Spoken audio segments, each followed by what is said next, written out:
안녕하세요 기철이 여러분들, 멋진 기영입니다. 노웨이 홈을 통해 모든 걸 잃어버린 스파이더맨, 정말 눈물 없이 볼 수 없는 서사를 통해 피터의 짠함을 느낄 수 있었던 영화였습니다. 스파이더맨의 특징이라고 한다면 다른 히어로들에 비해 상당히 불행한 처지라고 볼 수 있는데요. 이번 시간에서는 과연 어떤 스파이더맨이 가장 불쌍한 인생을 살았는지 한번 알아보도록 하겠습니다.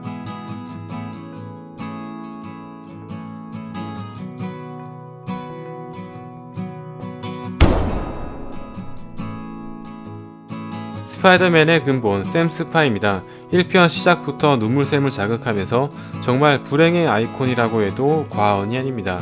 버스 기사와 반 친구들의 따돌림을 당하는가 하면 좋아하는 이성에게 말조차 못 거는 쑥맥이었으며, 절친 해리 역시 비교적 허물이 없어 보였던 어스파와는 달리 보이지 않는 어떤 벽이 느껴질 정도였습니다. MJ와 어울리는 플래시의 괴롭힘은 일상이었죠. 특히 다른 스파이더맨들과는 달리 유독 생활고에 시달리는 장면이 자주 등장했는데요. 단칸방 월세낼 돈이 없어 집주인의 독촉을 듣는가 하면 데일리 뷰글의 셀카를 팔아 겨우 생계를 유지하고 있을 정도였습니다. 개인적으로 스파이더맨의 가난함을 묘사한 인물은 토비 맥과이어가 유일하지 않나 싶은데요. 여기에 토비 특유의 찌질한 연기력이 더해지면서 이루 말할 수 없을 정도로 짬내나는 모습을 보여주었습니다. 당시 스파이더맨 역할에 레오나르도 디카프리오가 유력한 후배에 올랐지만 토비의 느낌이 히어로와 소시민을 표현하기에 더욱 적합하다고 판단되어 캐스팅되었었죠. 또한 간의 수공업으로 만든 슈트의 재질이 형편없는 것인지 염색이 묻어나기도 했으며 유일하게 자주 찢어지는 묘사가 등장했습니다. 최첨단 슈트를 여러 벌 지닌 톰 스파와는 매우 대조적인 모습이었죠. 특히 그린 고블린이 사망한 뒤 하나밖에 없는 절친 해리의 오해를 사기 시작했으며, MJ가 데스타로 성공한 뒤 피터와의 관계가 소원해지면서 스파이더맨의 정체성까지 흔들리기 시작했는데요. 정신적으로 굉장히 혼란스러운 상황임에도 불구하고 영웅이 사라진 세상에 다시 복귀하여 시민들을 구했으며 삼촌을 죽인 범인을 용서하는 등 가장 정신적으로 성숙한 모습을 보여주었습니다. 샘 스파가 가장 고평가받는 부분 중 하나로서 나락에 빠진 본인의 삶을 스스로 극복함과 동시에 많은 시민들에게 희망과 용기를 불어넣어준 진정한 히어로 정신이 아닐까 생각하는데요. 다만 그러한 과정에서 절친 해리가 사망하면서 결국 샘 스파 트릴로지는 비극적인 결말을 맞이했습니다.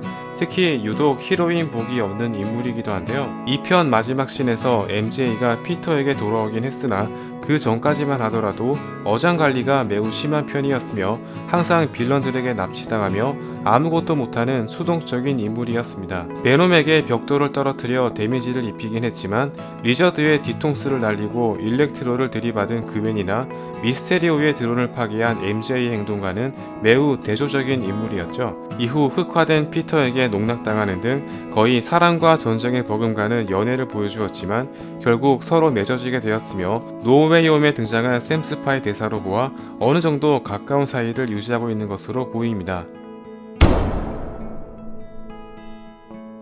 가장 쿨한 스파이더맨 어스파입니다. 앤드류의 길쭉하고 힙한 외모 때문이지 상대적으로 다른 스파이더맨들에 비해 찌질한 면이 덜 부각된 편이었는데요.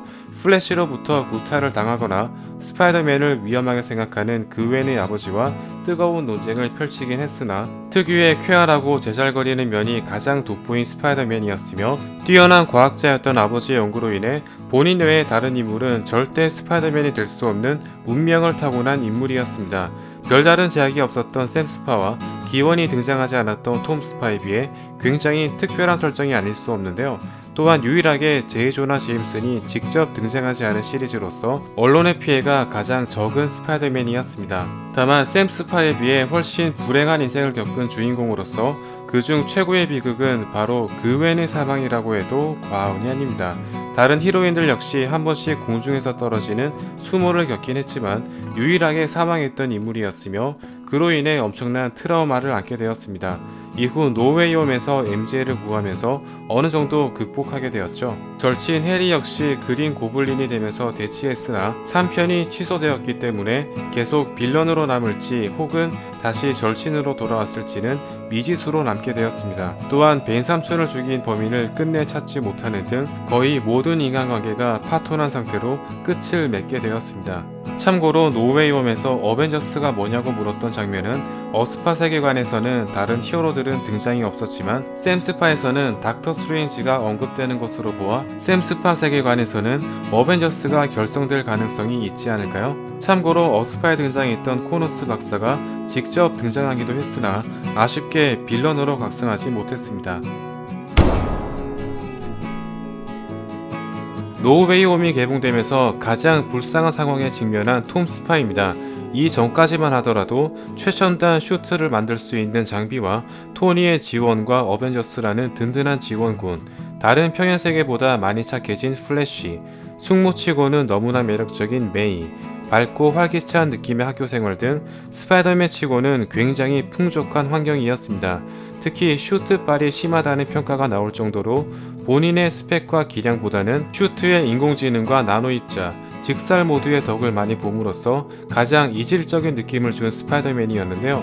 다만 메이 숙모가 사망하고 모든 이의 기억 속에서 잊혀졌으며 대학교까지 떨어지면서 그야말로 하루아침에 천국에서 지옥으로 떨어졌다고 해도 과언이 아닙니다. 기록말살은 가장 무거운 형벌 중 하나로서 보는 팬들 역시 엄청난 상실감을 느낄 수 있었는데요. 또한 그래도 대기업 신문사였던 샘 스파의 데일리 뷰글과는 달리 톰 스파의 제이 조나 제임스는 1인 방송가였으며 피터의 근황을 바라 후원을 받는 사이버 레카로 변모하면서 더욱 흉악스러운 모습을 보여주었습니다. 다만 이제서야 스파이더맨다워졌다는 평가가 나올 만큼 스파이더맨의 근본이라고 볼 수 있는 불행에 한층 가까워졌는데요. 항상 토니에 의지하던 미숙한 존재였지만 본인의 힘으로 위기를 극복하면서 더욱 히어로다워졌다는 평가가 나오기도 했습니다. 특히 슈트빨이 상당히 컸던 이전과는 달리 샘스파를 오마주하듯 클래식 슈트로 마무리되면서 한층 근본에 가까워진 모습이었는데요. 홈커밍에서 토니가 했던 일침을 극복하고 드디어 스스로 일어서기 시작한 시점이었죠. 메이 숙모가 사망하고 기억 속에서 잊혀짐에 따라 샘스파가 가지고 있던 생활고 역시 고스란히 이어받을 것으로 예상되며 여러모로 드디어 스파이더맨의 진정한 정체성이 확립되었다고 해도 과언이 아닙니다. 현재 감옥에서 수감 중인 스콜피온, 다른 평행세계에서 넘을 가능성이 큰 모비우스, 이미 흔적을 남기고 간 베놈, 호크아이에 등장한 킹핀까지 앞으로 어떤 고난과 시련이 기다리고 있을지 지켜보도록 하겠습니다. 아무래도 가장 불쌍한 스파이더맨이라면 유일하게 3편이 없는 어스파가 아닐까요? 다소 스토리가 산만하긴 했지만 시리즈의 종결을 맺은 샘 스파와 노웨이홈을 통해 역대급 3편을 마무리함과 동시에 3편 더 계약을 맺은 톰 스파에 비해 혼자 서사를 완성시키지 못한 가장 불쌍한 스파이더맨이라고 해도 과언이 아닙니다. 시리즈가 적은 탓에 상대한 빌런의 수도 적었기 때문에 다른 피터에 비해 다소 자존감이 떨어지기도 했었죠. 당시 어스파의 흥행이 예상보다 부진했기 때문이었는데요. 다만 들려오는 소식에 의하면 노웨이홈의 어스파가 호평을 받음에 따라 어스파 3편의 소식이 긍정적으로 들려오고 있으며 스파이더맨에 대한 앤드류의 의지가 누구보다 넘치기 때문에 다시 슈트를 입은 모습을 보게 될 가능성도 큰 편입니다. 만일 3편이 제작된다면 정신병원에 갇힌 해리를 비롯해 등장이 예고되었던 시니스터 6를 다시 한번 만날 수 있겠죠. 샘 스파, 어스파, 톰 스파까지 나왔는데요. 과연 에스파는 나올 수 있을까요? 지금까지 가장 비극적이고 불쌍한 스파이더맨이었습니다. 아무래도 스파이더맨의 근본이라면 바로 불행이 아닌가 하는데요. 이전까지만 하더라도 다소 부족했던 스파이더맨의 서사가 노웨이홈을 통해 본격적으로 살아나는 느낌이었습니다. 앞으로 등장할 베놈과 스콜피온, 벌처, 킹핀 등 어떤 빌런들을 마주하게 될지 한번 기대해 보겠습니다. 다음 시간에도 재미있는 리뷰로 돌아오겠습니다. 감사합니다.